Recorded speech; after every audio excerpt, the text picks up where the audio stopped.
Salam əziz müəllimlər və abituriyentlər. Belə bir fizika məsələmiz var. Başlanğıc sürət 0 olan avtomobil təcili proyeksiyası zamanı qrafiki verilmişdir. Avtomobil 10 saniyə müddətdə neçə metr yol gedər?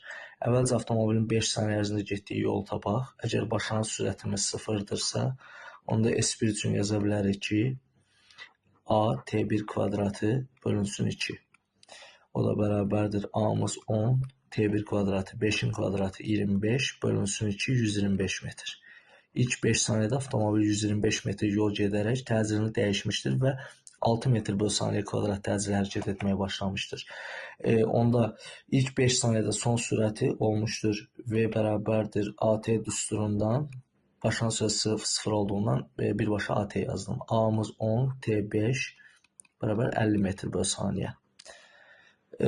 Cismin birinci haldakı son sürəti ikinci hala uyğun başlanğıc sürətdir.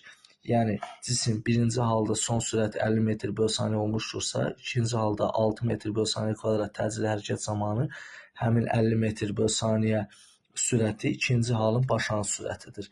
Onda yaza bilərik ki, S2 bərabərdir V0T üstə gəlinsin AT kvadratından, AT kvadrat bölü 2 düsturundan.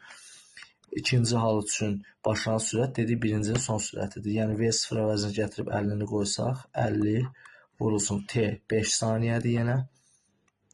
Üstə gəlsin A-mız 6, T kvadrat 5-in kvadratı 25 bölünsün 2.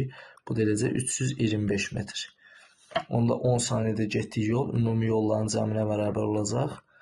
S1 plus S2 420, 400 üzr istəyirəm 50 metr. A variantı.